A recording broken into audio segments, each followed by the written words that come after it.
O Evangelho não é um conjunto de doutrinas e dogmas religiosos.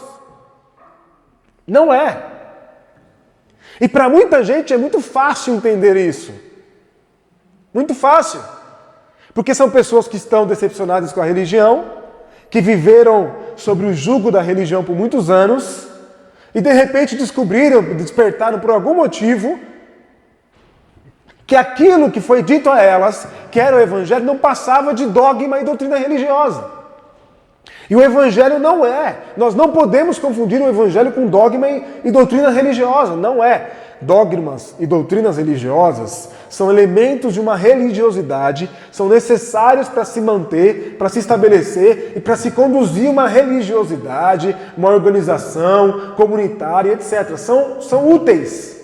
São úteis, mas eles não definem as pessoas. É mais ou menos como o sábado.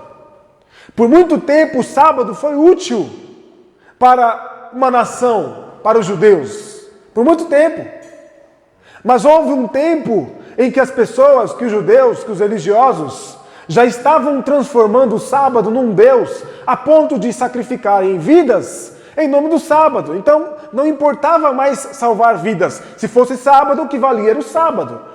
Isso nós temos um texto bíblico, inclusive, onde as pessoas perguntam a Jesus se era lícito curar no sábado. E Jesus deixa muito claro para eles. Não é o homem que foi criado para o sábado, mas o sábado que foi criado para o homem. Dogmas e doutrinas religiosas funcionam se for assim. Funcionam para gerar vida, para ajudar a gerar vida, se estiverem a favor dos homens. Não os homens a favor deles. Que fique claro isso para você. Por isso o Evangelho não é dogma nem doutrina religiosa. O Evangelho não é um código de conduta. Viu? Grave isso aí. O Evangelho não é um código de conduta. Faça isso, faça isso, faça isso, não faça isso, não faça isso, não faça isso, e você vai alcançar o céu. Não, o Evangelho não é um código de conduta. Não é. E o Evangelho nunca, Jesus não esteve em momento nenhum preocupado com conduta. Não esteve em momento nenhum preocupado com conduta. Porque se Jesus estivesse preocupado com conduta, com reputação, Jesus não teria as amizades que tinha. E a gente sabe que a fama de Jesus não era boa, que os amigos de Jesus não tinham fama boa, e que Jesus sempre foi olhado como o cara que andava com os marginalizados, que queria provocar uma revolução. Aliás, eu sou tentado a dizer a vocês que se Jesus tivesse amigos ricos e do exército romano, com certeza, Israel teria virado, os judeus teriam virado uma potência mundial. Ora, nós temos alguém que faz milagre. Mágica, né? Milagre do conceito mágico. Com alguém, com um grupo de pessoas que tem potencial bélico, no que vai dar? É coisa de filme, hollywoodiano mesmo. É sentar a espada na cabeça das pessoas e sair dominando o mundo.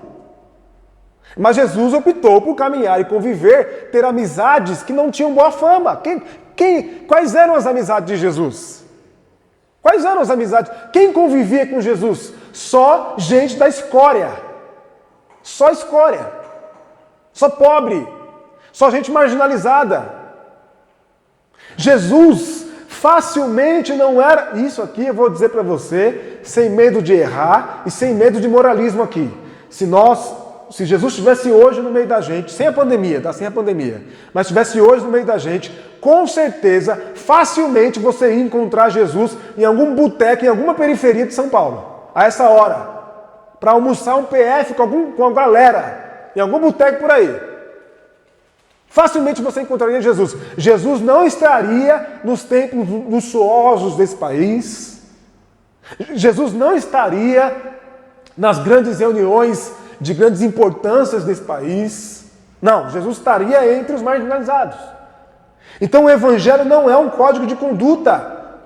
Não confunda o Evangelho como código de conduta. A religião pode ter um código de conduta. E a maioria de nós que veio de um ambiente religioso conhece bem alguns códigos de condutas. Né? Tem igrejas por aí que quando você se filia a ela, quando você se converte e que se torna membro dessa igreja, você recebe uma Bíblia ali, um livro, que é chama RI, que é o regulamento interno dessa igreja. Ó, um membro aqui tem que se comportar assim, assim, assim, assim, assim. Isso é código de conduta. Isso não é evangelho. Isso não é evangelho. E eu vou repetir. Código de conduta serve às pessoas, não as pessoas ao código de conduta. O evangelho não é um tratado de moralidade. O evangelho não está preocupado com moralismo. O evangelho não é um tratado de moralidade. Quem está preocupado com moralismo é a religião. Para organizar as coisas, a religião precisa de aspectos morais. Mas o evangelho não é isso. O evangelho não é um tratado de moralidade. Quando você pensar em moralismo, quando você for pensar em alguma coisa da moral, pode pensar à vontade, mas não confunda isso com o evangelho, porque o evangelho não está adstrito à nossa moral. O evangelho é amoral. Amoral. O evangelho é uma ética diante do mundo. E aqui precisa ficar clara a diferença de moral e ética. Moral tem a ver com costumes. Por isso, inclusive, é impossível dizer que a moral é relativa. A ética tem a ver com valores. Valores. E por isso, eu posso estar aqui, como posso estar no Japão, dentro da cultura japonesa, que eu vou me comportar eticamente da mesma forma. Porque ética tem a ver com valor. E valor não está adstrito à geografia. Ética está. Moral está, desculpe, mas ética não. Ética não. Então o evangelho é uma ética diante do mundo. Valores são caríssimos para nós. Valores do evangelho que moldam o nosso jeito de viver. Compreendem? E nós temos um referencial ético. Ou seja, o que eu quero dizer com isso aqui? Qual que é o nosso espelho, o nosso modelo, o nosso padrão de ética? É uma pessoa, Jesus Cristo de Nazaré. Ele é o nosso padrão de ética. Eu gosto de dizer isso, né?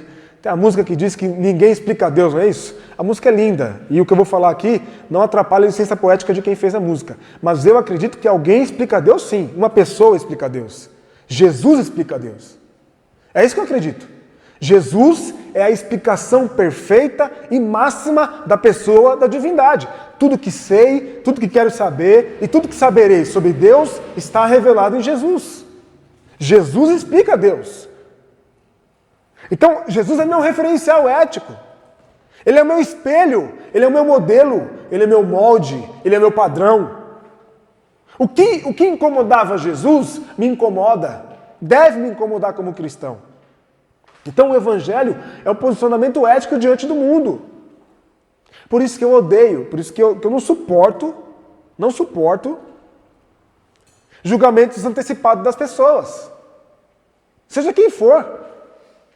Porque eu não vejo Jesus julgando as pessoas antecipadamente. Jesus está diante de um tribunal. No chão está uma mulher. Os homens estão prontos a apedrejarem aquela mulher, seguindo as orientações da Bíblia daqueles homens.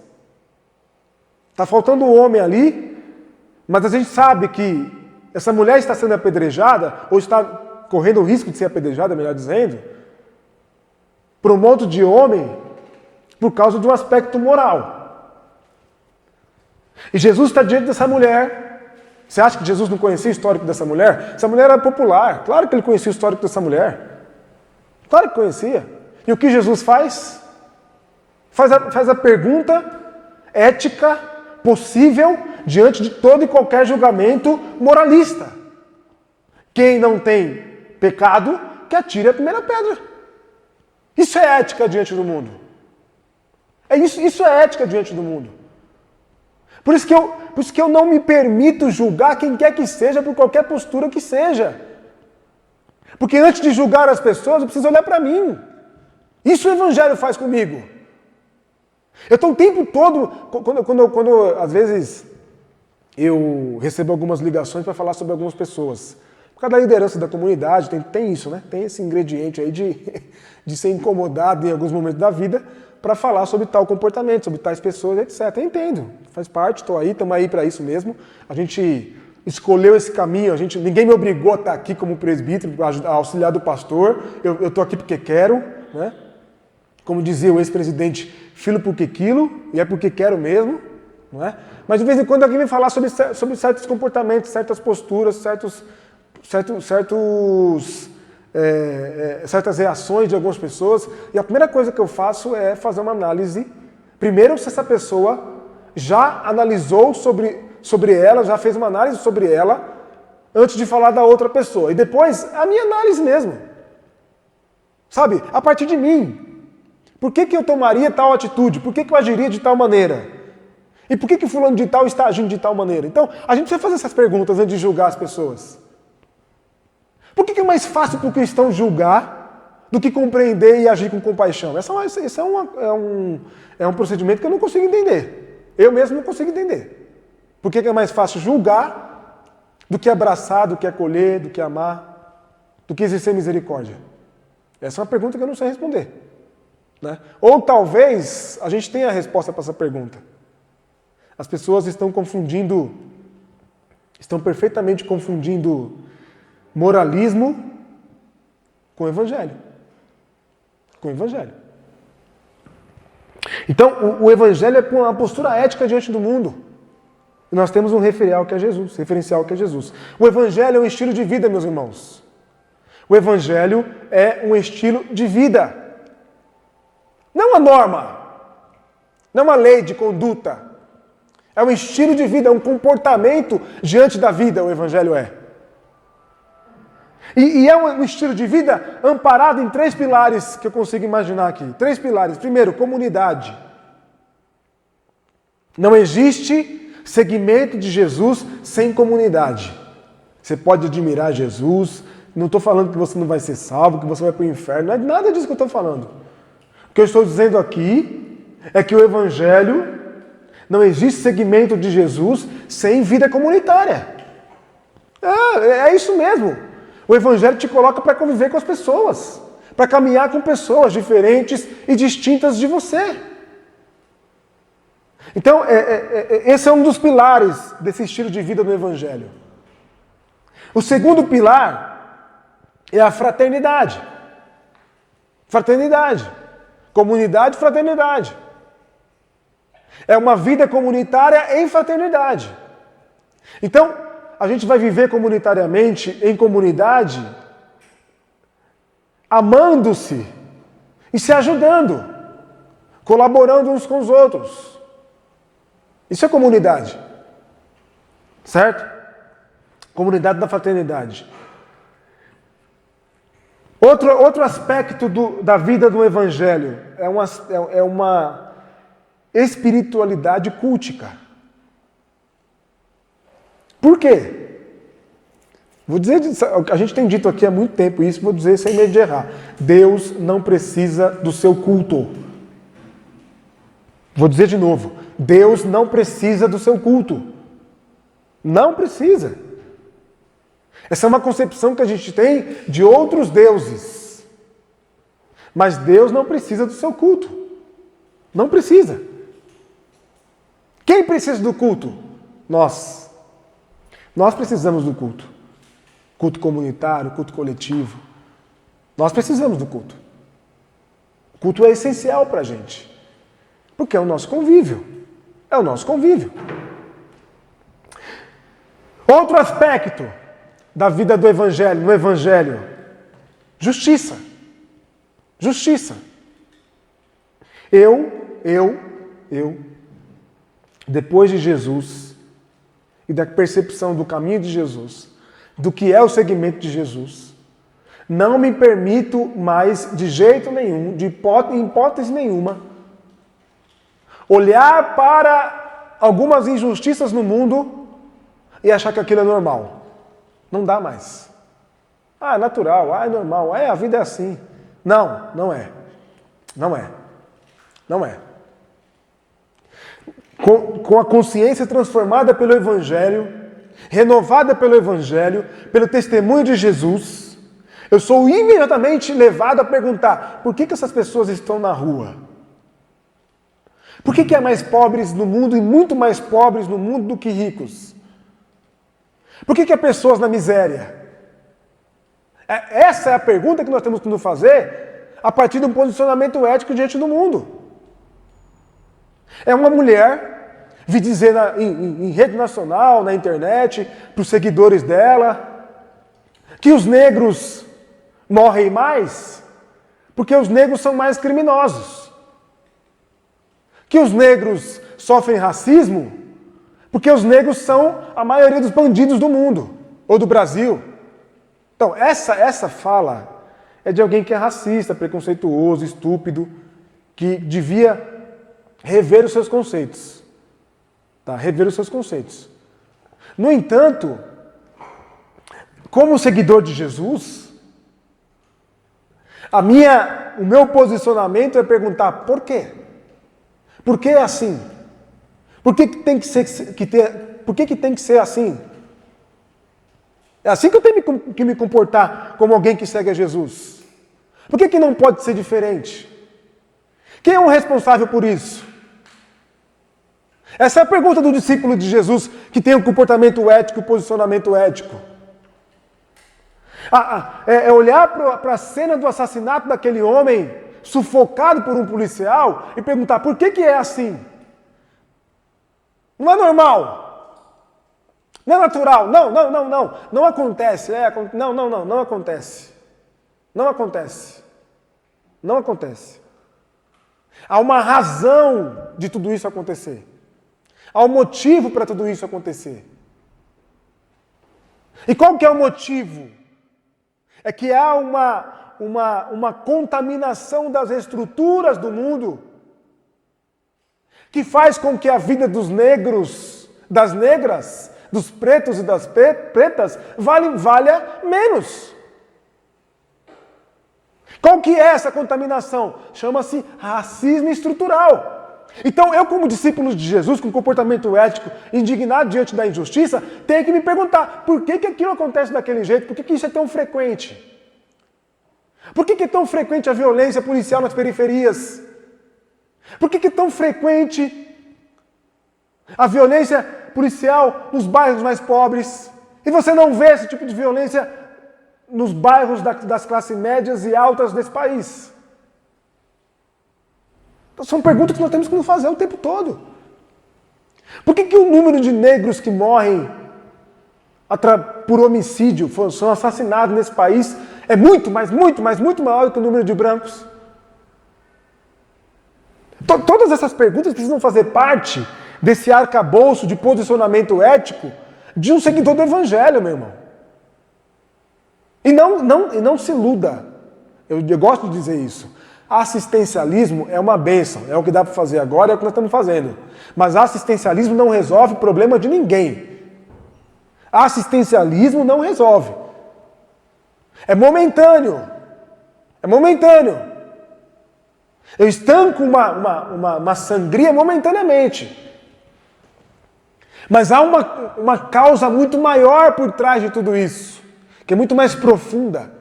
Está na raiz. E precisa ser enfrentado na raiz mesmo. Combatido na raiz. Sabe por quê? Porque se a gente não combater o mal pela raiz, a fome não vai acabar. A fome não vai acabar. A pobreza não vai acabar. A miséria não vai acabar. Nunca vai acabar. E a gente vai sempre dizer, a vida é assim. Não é. Não é. Não deve ser. E essa é a preocupação do discípulo de Jesus. Tem que ser a preocupação de quem está vivendo uma vida no Evangelho. Perguntar por que é assim. E trabalhar na raiz do mal. Atacar a raiz do mal. Porque você vai ficar a vida inteira, nós vamos ficar aqui levando a fralda nos abrigos a vida inteira. Porque sai uma criança, ela faz 18 anos, vem outra criança. Precisa de fralda, precisa de comida. Nós vamos ficar a vida inteira levando marmita para mendigo na rua. E a gente não quer ficar a vida inteira fazendo isso, porque aí não resolve. Não resolve. O que a gente quer é que todas as pessoas tenham moradia digna, comida, alimentação. O que a gente quer é um mundo onde a gente não precisa mais se preocupar em levar marmita, comida, cesta básica, fralda para quem precisa. Mas para resolver isso, nós precisamos atacar a raiz. E o Evangelho é na raiz.